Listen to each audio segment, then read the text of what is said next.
Hello guys and welcome to the C tutorials by get it clear. So guys, आज हम जो topic cover करने वाले हैं वो है type casting. So type casting जो है ये हर लैंग्वेज में प्रेजेंट होती है, इसीलिए जो भी अपनी मॉडर्न लैंग्वेजेस हैं तो हमें पता होना चाहिए कि ये सब फीचर्स हमें सी लैंग्वेज से ही आए हुए हैं। तो सी में ही टाइप कास्टिंग भी इंट्रोड्यूस हो चुकी थी। तो टाइप कास्टिंग से आप क्या समझ रहे हैं? जैसा कि इसका नॉर्मल अगर आप हिंदी मीनिंग देखें तो हमें किसी भी पर्टिकुलर चीज़ का टाइप कास्ट करना है, मतलब हमें उसको चेंज करना है।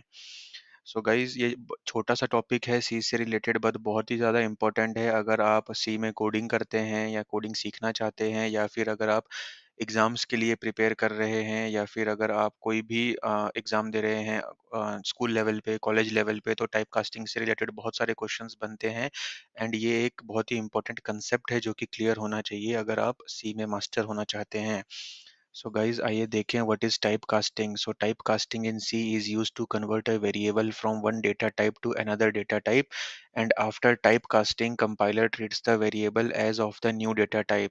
सो गाइज, इससे हमें क्लियर हो रहा है कि हमने अगर कोई वेरिएबल किसी भी पर्टिकुलर डेटा टाइप से डिक्लेयर किया हुआ था, फिर हमें बाद में कोडिंग करते करते समझ में आता है, या फिर किसी भी पर्टिकुलर लाइन पे जाके ये लगता है कि यार नहीं, मुझे इसको दूसरी डेटा टाइप में कन्वर्ट कर देना चाहिए, तो उस कन्वर्जन को ही हम टाइप कास्टिंग बोलते हैं। टाइप कास्टिंग जनरली जो की जाती है वो छोटे डेटा टाइप से बड़े डेटा टाइप के लिए किया जाता है। जैसे कि अगर हम इंट को यूज़ कर रहे हैं, कोई भी वेरिएबल है जिसको हम एज ए इंट यूज़ कर रहे थे अभी तक, एंड हमें जो नया लाइन हम लिखने वाले हैं कोड में उसमें लगता है कि हमें इसके अंदर अब बहुत ज़्यादा बड़ी वैल्यू स्टोर करवाने वाले हैं, तो हमें उसको टाइप कास्ट कर देना चाहिए लॉन्ग में। या फिर हमें लगता है कि हमें हमारा जो इंटीजर है इसमें जो डेसिमल प्लेसेस को ये इग्नोर कर दे रहा है कैलकुलेशन के बाद, हमें वो डेसिमल प्लेसेस भी चाहिए इस पर्टिकुलर लाइन पे। तो उस पर्टिकुलर लाइन पे मैं उसको जा करके टाइपकास्ट कर सकता हूँ एंड मेरे डेसिमल प्लेसेस भी ले सकता हूँ। इस केस में मुझे उस वेरिएबल को डबल या फिर फ्लोट में टाइपकास्ट करना पड़ेगा। सो गाइज, इसका बेसिक सा सिंटेक्स होता है जैसे कि नीचे आप देख सकते हैं। एक्सप्रेशन से आपका कोई भी चीज़ हो सकती है जो आपको कैलकुलेट करके वैल्यू दे रहा हो, या फिर अगर आपकी वैल्यू हो तो आप भी उसको एक्सप्रेशन की जगह रख सकते हैं एंड उसको टाइपकास्ट करके एक वेरिएबल के अंदर स्टोर करा सकते हैं। हम इसका आगे एग्जांपल देखते हैं हमने कैसे किया हुआ है। सो गाइज, यहाँ पे जो मैंने स्लाइड आपके सामने रखी है ये है विदाउट टाइपकास्ट अगर हम कोड में यूज़ करते हैं तो हमारा क्या इम्पैक्ट होता है, या फिर कैसे वो काम करता है, आप यहाँ पे ध्यान दीजिएगा।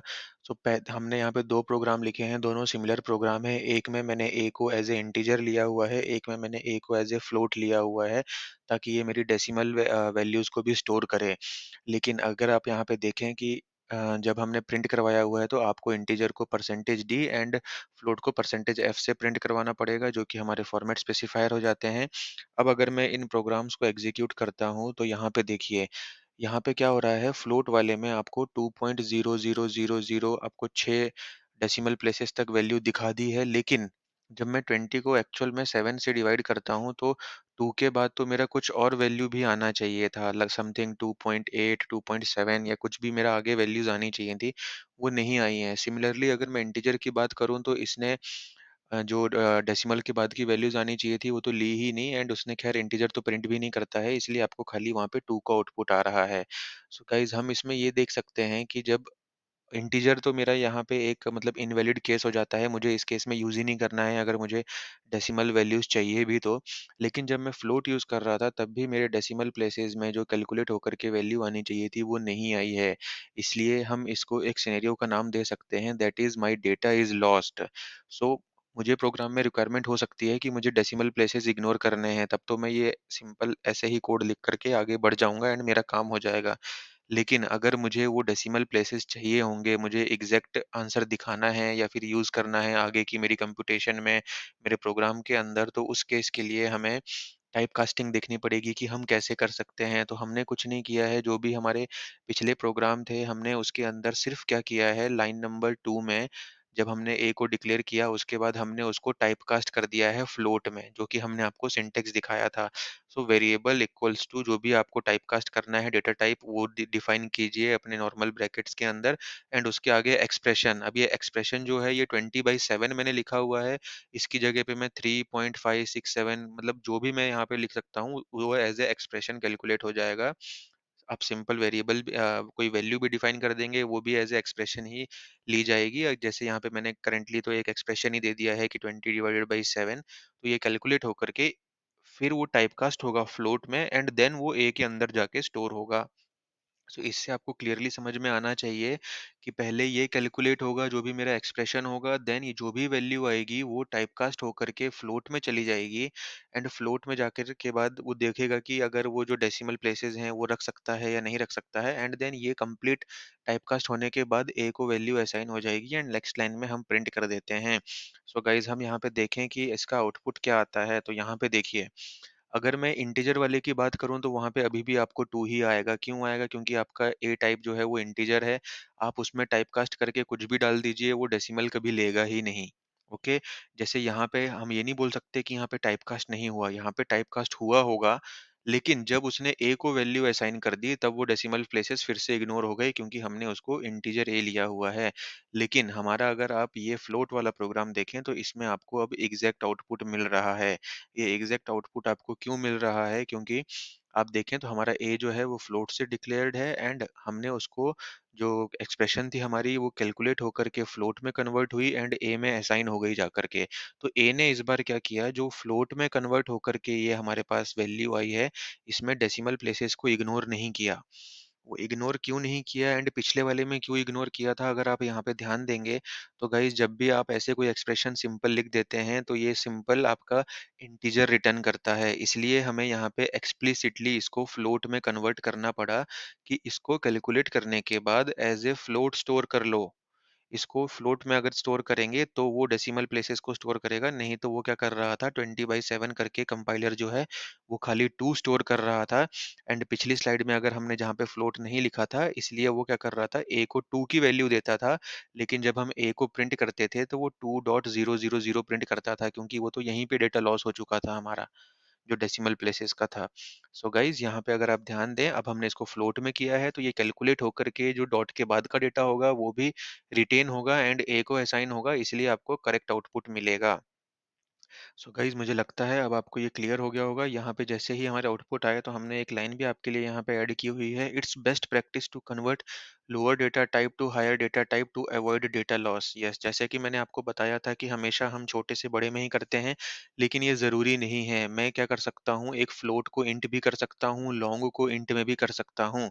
इससे क्या होगा कि जो मेरा एक्स्ट्रा डेटा होगा जो पहले के वेरिएबल में, जब वो मैं उसको छोटा करके किसी टाइपकास्ट करके फिर से असाइन करूँगा, सपोज़ मेरा ये जो फ्लोट ए है, मैं यहाँ पे एक लाइन ऐड करके उसको इंटीजर में कर देता, तो फिर मेरा डेसिमल प्लेसेस जो थे वो फिर से लॉस हो जाते। तो टू अवॉइड डेटा लॉस हमें सिर्फ़ छोटे से बड़े में ही कन्वर्जन करना चाहिए एंड टाइपकास्टिंग क्या होती है ये भी आपको समझ में आ गया होगा। इसका अपन छोटा-सा एग्ज़ाम्पल अभी यहाँ पे देख लेते हैं। मैंने फिर से अपना वही ऑनलाइन कंपाइलर ओपन किया हुआ है एंड मैंने यहाँ पे पहला प्रोग्राम आपको एज ए इंटीजर ए लिया हुआ है जिसमें हम 20/7 को कैलकुलेट करके ए में स्टोर करेंगे एंड ए को प्रिंट करेंगे। सो गाइस देखें इसका आउटपुट बहुत ही सिंपल सा 2 आ रहा है। अब हमें कुछ नहीं करना है, हमें इसको फ्लोट बनाना है एंड हम यहाँ पे इसको प्रिंट करते टाइम सिर्फ फ्लोट प्रिंट करवाना होगा, हमें फॉर्मेट स्पेसिफायर देना होगा। जब आप इसको देंगे तो आप यहाँ देखेंगे कि यहाँ पे ये भी 2.00 लिया है, स्टिल हमारा यहाँ पे डेटा लॉस हुआ है। क्यों? क्योंकि जब ये एक्सप्रेशन कैलकुलेट होती है तब ये एक्चुअल में आपको इंटीजर ही रिटर्न करता है कंपाइलर एंड वो इंटीजर ही यहाँ जाके असाइन हो जा रहा है। मतलब ए के अंदर यहाँ से सिर्फ 2 आके स्टोर हो रहा है, बाकी डेसिमल्स नहीं आ रहे हैं, लेकिन ए हमारा फ्लोट है इसलिए वो डॉट के बाद 000 मेंटेन कर रहा है। अभी हम क्या करेंगे, हमने जैसा आपको बताया था टाइपकास्ट, तो देखिए गाइस टाइपकास्ट करने के लिए कितना ईज़ी है, आपको सिर्फ़ यहाँ पे आके एक ब्रैकेट ओपन करनी है एंड यहाँ पे टाइपकास्ट कर देना है। यहाँ पे आप स्पेस देना चाहते हैं तो दीजिए, नहीं देना चाहते तो कोई प्रॉब्लम नहीं है, लेकिन हम दे देते हैं ताकि थोड़ा अच्छा दिखता है उससे। अगर अब हम इसको कैलकुलेट करते हैं तो देखिए गाइस, जब ये 20/7 अब कैलकुलेट होगा, तो वो डेसिमल प्लेसेस को इग्नोर नहीं करेगा एंड कंप्लीट वैल्यू आपकी ए को देगा और ए तो पहले से ही फ्लोट है, इसलिए वो आपको पूरी वैल्यूज़ यहाँ पे दे देगा। अब गाइस जैसे कि हमारा वो पॉइंट था कि हमेशा छोटे से बड़े में ही टाइपकास्ट करें, अब ये देखिए मैं यहाँ पे एक इंटीजर बी ले लेता हूँ जिसमें मैं ए की वैल्यू को स्टोर करवा देता हूँ एंड हम क्या करेंगे, इस बी को भी अब प्रिंट करवाएँगे। तो मैं इस लाइन को कॉपी करके यहाँ पे प्रिंट कर देता हूँ एंड हम यहाँ पे अब बी प्रिंट कराएँगे। हमें फॉर्मेट स्पेसिफायर करेक्ट करना पड़ेगा, नहीं तो ये अजीब सा बिहेवियर करता है। तो अब देखिए हमने कुछ नहीं किया है, ए में हमने वापस फ्लोट आने दिया है, तो हमारा ए अभी भी यही प्रिंट होना चाहिए। देन हमने उस ए को उठा करके एक इंटीजर में असाइन कर दिया है, मतलब हमने टाइपकास्टिंग तो की है, लेकिन स्टैंडर्ड के अगेंस्ट जाके हमने बड़े डेटा टाइप को छोटे डेटा टाइप में डाला हुआ है इस बार। तो देखें इसका आउटपुट आपको क्या आता है। सो गाइज़ यहाँ पे हमने एक्चुअली नेक्स्ट लाइन नहीं दिया, इसलिए उसने उसका आउटपुट यहाँ पे साथ में ही प्रिंट कर दिया है। तो हम यहाँ पे पहले वाले में नेक्स्ट लाइन दे देते हैं। तो अब आप देखेंगे कि हमने ए की वैल्यू जो प्रिंट करवाई थी वो वैसे की वैसे ही होगी, लेकिन जब हमने ए को बी में डाला तब उसकी वैल्यू जो है वो सिर्फ इंटीजर प्लेस तक ही उसने रखा, डेसिमल प्लेसेस को इग्नोर कर दिया। सो गाइज यहाँ से आप कह सकते हैं कि अगर आप अगेंस्ट द स्टैंडर्ड जाएंगे तो आपको जो कोड है वो स्ट्रेंज बिहेवियर करेगा एंड आपको एक्सपेक्टेड रिजल्ट्स नहीं आएंगे। सो आई होप कि आपको ये टॉपिक काफ़ी अच्छे से समझ में आ गया होगा एंड इससे रिलेटेड हम 2-4 और ट्यूटोरियल्स आने के बाद इसका एंड आगे वाले जो भी हमारे टॉपिक्स हैं उनके साथ हम आपको इसके एमसीक्यूज़ भी देंगे, जिसमें आपका नॉलेज हम टेस्ट करेंगे एंड देन मैं होप करूँगा कि आप लोग आपके कॉम्पिटिटिव एग्ज़ाम्स के लिए प्रिपेयर हो गए होंगे। सो गाइज़ अगर आपको ये वीडियो अच्छा लगा हो, तो इसको लाइक करें एंड हमारे चैनल को सब्सक्राइब करें। Thank you.